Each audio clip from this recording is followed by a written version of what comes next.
Yolan à tout le monde, aujourd'hui petite vidéo pour vous présenter un holster rigide pour réplique d'airsoft type MK23 NBB. Donc je reprécise, on sera ici dans une présentation dans le domaine de la pratique de l'airsoft. Ce holster de la marque DTD pour Double Tap Design, c'est une entreprise anglaise qui fabrique ça, et fait en plastique. Il est, cela dit, résistant. Je l'ai utilisé à plusieurs parties et j'ai pas rencontré encore de problème. Donc c'est réservé par contre aux droitiers. Il y a des modèles pour gauchers. Ce sont des holsters qui doivent se trouver encore aujourd'hui facilement. Le prix, on va dire, c'est 45 € en moyenne. Ils sont réservés, comme je le disais, au MK23 NBB, donc ça comprend toutes les marques. Tokyo Marui, STTI, ASG, la version de Novritsch apparemment est compatible. Et bien sûr, vous pouvez l'installer, placer le holster avec tous les accessoires possibles. Alors, dans la limite des accessoires possibles, mais avec le silencieux et le bloc-lame, ça passe. Je n'ai pas de bloc-lame, seulement sur les photos, on va dire, de présentation produit, c'était fourni avec un bloc-lame et c'était censé être compatible avec. Alors, on va regarder quand même. Il y a un petit truc qui est sympa avec ce design. Juste là, déjà, vous pouvez installer. Alors, c'est une petite clé à laine pour le réglage des hop-up type TDC. Donc, ça vous permet de partir avec en partie. Et si vous avez besoin de faire un petit réglage entre temps, vous avez la clé à laine qui est relativement bien maintenue. J'avais oublié de mentionner, mais dans la boîte, alors j'ai ici l'emballage d'origine, donc c'est bien maintenu. Vous avez également fourni avec la clé pour venir fixer votre réplique sur un support de type Amomax ou SciTac. Alors voilà, j'allais dire, il y a quand même quelque chose à redire dessus. Le support n'est pas fourni avec. C'est dommage, parce que c'est-à-dire que vous avez là un holster qui coûte déjà 45 € et vous n'avez pas possibilité au moins de le mettre à la ceinture avec un simple support. Alors j'en ai un normalement qui traîne là. Vous pouvez pas le fixer à la ceinture juste avec ce simple support. Donc c'est, je veux dire, c'est dommage que l'Adaptatix de chez Swissarm par exemple à 40 € on va dire, il a au moins ça qui est fourni avec. Voilà. Donc il faut que ce soit des accessoires type Amomax ou SciTac. Donc vous reconnaîtrez facilement après le profil bien particulier. Là c'est pas fourni. Je trouve que c'est dommage parce que pour tous ceux qui ont des MK23 on va dire cheap, déjà je crois que pour 40 € on peut encore trouver des MK23. Vous remettez 45 € pour le holster et il vous faut remettre minimum 10 à 9 € pour un adaptateur port en molly. Ce genre de truc. Après, je sais pas combien coûte ça, mais c'est pas non plus très cher. Mais le principe, voilà. Donc, on est quand même sur un bon produit, mais il manque un truc, c'est pouvoir le porter, quoi. Alors, je vais quand même parler du fonctionnement, et puis on va voir après comment vous pouvez le porter sur vous. Alors, pour ce qui est du fonctionnement, c'est tout simple. Vous glissez votre réplique dedans, et pour le libérer, il faudra venir appuyer ici. Je vais vous montrer ça. Donc, avec un MK23 STTI, j'ai juste un slide de Novritsch. Vous le glissez. Voilà, une fois que, on va dire, ça a mordu, la réplique est bien maintenue. Honnêtement, il n'y a pas de jeu, aucun.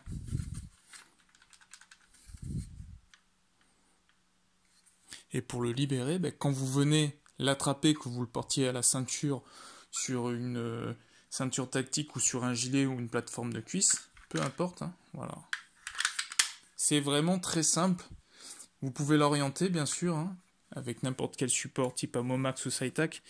Cela dit, il faut avoir, comme je vous l'ai dit au début de la vidéo, tous les accessoires nécessaires pour pouvoir le porter sur vous.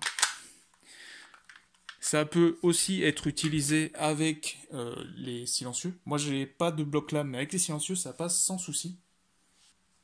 Pour le porter à la cuisse, vous avez les plateformes. Celle-ci, c'est de Amomax de mémoire. Vous avez la possibilité pour le fixer de choisir l'orientation. Voilà, c'est cranté en plus, donc ça ne bougera plus. C'est facile à venir attraper une fois que vous l'avez mis en place. Prenez garde cependant, si vous avez des emplacements double holster type Amomax, vous ne pouvez pas mettre les emplacements, on va dire, quand ça voudra bien se placer. Pensez à bien, en tout cas, organiser. Parce que là, ça ne passera pas, ça va frotter. Vous ne pourrez pas serrer. Ici, ça va. Ça fait un petit peu trop déporté, par contre. Voilà. Mais grosso modo, sur l'emplacement de votre holster ou de votre porte-chargeur, ça risque de coincer. Avec un simple, ça devrait mieux se passer. On peut également le porter sur un support de holster. Donc ça, c'est un modèle de chez IMI, mais de mémoire, vous avez les mêmes produits par Amomax ou d'autres marques. Hein. Même principe. Ça vient se fixer. Là, vous avez des hauteurs pré-réglables. Donc, vous choisissez l'orientation, vous resserrez avec la vis. Et quand vous venez l'attraper, il n'y a pas de souci, quoi. C'est vraiment je dirais pas du plug and play, mais c'est enfantin. Il y a le traditionnel pad ceinture qui va vous permettre de le porter à la ceinture. On va dire que ça, c'est ce qu'il y a de plus accessible. Hein. C'est pas forcément ce qu'il y aura de plus confortable. Si vous avez mal serré votre ceinture de pantalon, ça risque de se balader avec. Mais ça a l'avantage de pallier au manque d'accessoires quand vous débutez le jeu avec un MK23. Hein. Voilà. Pour ce holster, en tout cas, c'est ce qu'il y a de plus basique, comme avec l'Adaptatix. Hein. Et enfin, si vous comptez le porter sur, on va dire, un gilet tactique avec des passants molles ou sur une ceinture avec des passants molles, il vous faudra cet accessoire. Il en existe de plein de marques pour un prix allant de, ça peut aller de 9 à 12 euros. Vous pouvez installer ça sur votre ceinture tactique. Il va vous offrir les mêmes avantages hein, que le pas de ceinture, sauf que là, vous l'avez directement sur votre système molle. Les mêmes avantages après pour pouvoir dégainer et rengainer votre réplique, pas de problème. Si vous voulez aussi, c'est ce genre d'accessoire qu'il vous faudra pour l'installer sur le gilet tactique, peu importe SIRAS, VPC. Pensez juste à bien le placer. Si vous êtes droitier, essayez de l'excentrer sur la gauche de votre gilet, parce qu'il faut prendre en compte qu'avec la poignée pistolet de votre réplique, si vous le mettez au centre, elle va dépasser un petit peu sur votre épaule. Bien sûr, si vous êtes bâti comme un déménageur, ça ne devrait pas trop vous poser de soucis. Si vous êtes une crevette comme moi, vous risquez en fait d'avoir des soucis. La poignée pistolet sera au niveau de votre épaule, va vous empêcher en fait de pouvoir déjà épauler si vous avez une réplique longue, hein, et de pouvoir bien vous déplacer. Voilà, donc bien sûr, si vous avez en plus la longueur du silencieux avec, je vous le déconseille de le mettre en tout cas en mode horizontal sur votre gilet tactique. Hein. Bien sûr, vous pouvez toujours mettre votre réducteur de son, votre silencieux sur la réplique. Il n'y a pas de souci. Hein. Donc là, c'est celui d'origine. Hein.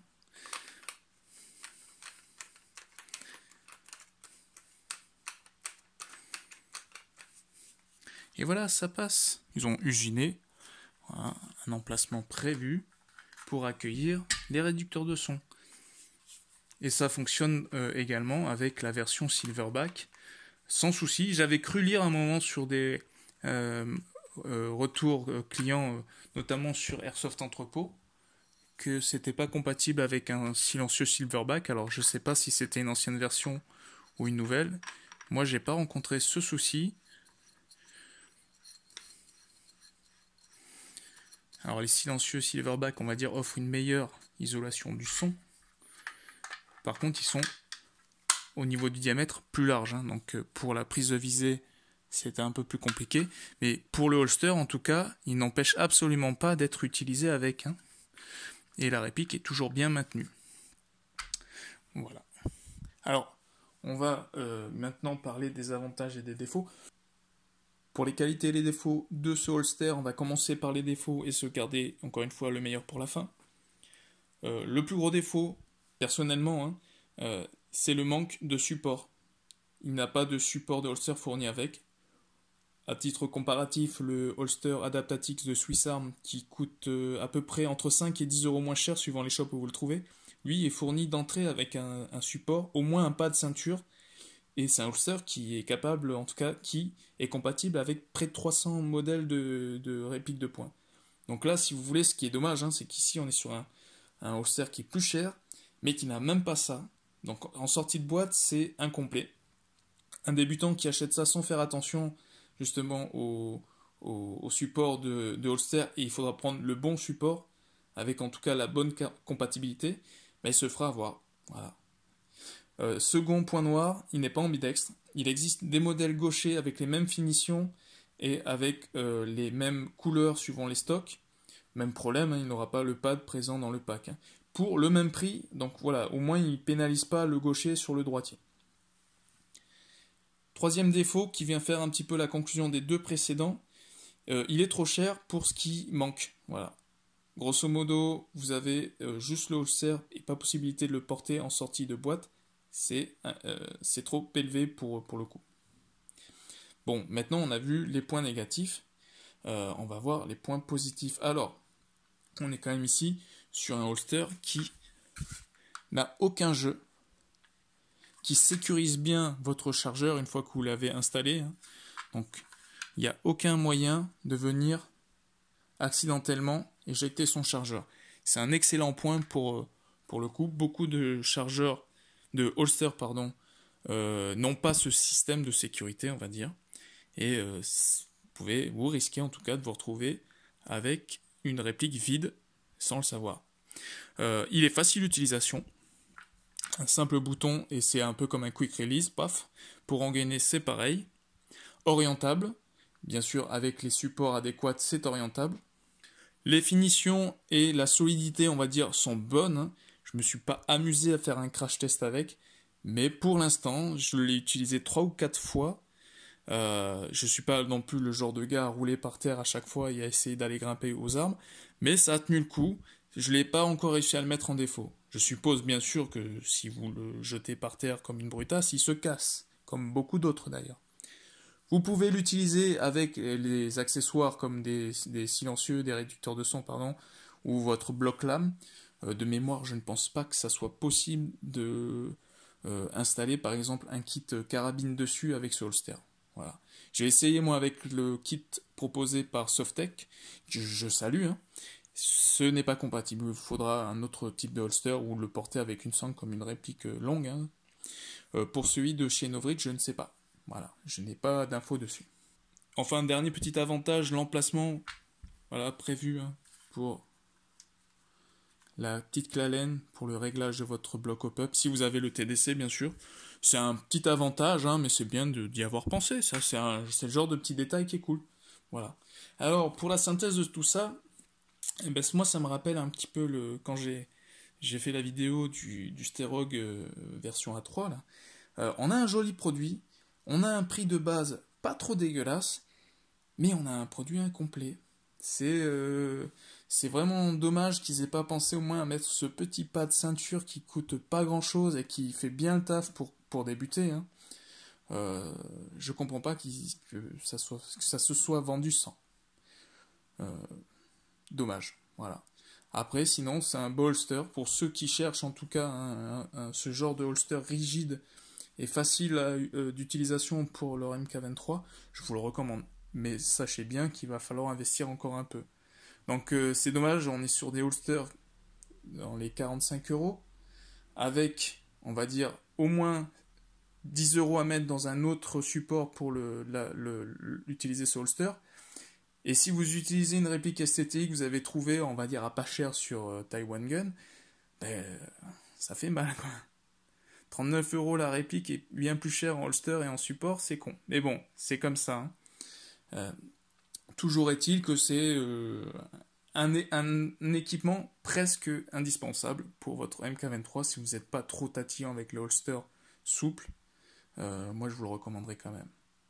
Voilà, j'espère que la vidéo n'aura pas été trop longue et que ça aura aidé ceux qui veulent faire leur choix sur ce genre de holster. Je vous conseille après de regarder ce qui peut être disponible sur d'autres shops et de d'autres fabricants, De mémoire, hein, il y a BFAB et Fidel Workshop qui proposent des holsters un petit peu similaires, avec des systèmes actifs pour le bloquer le holster.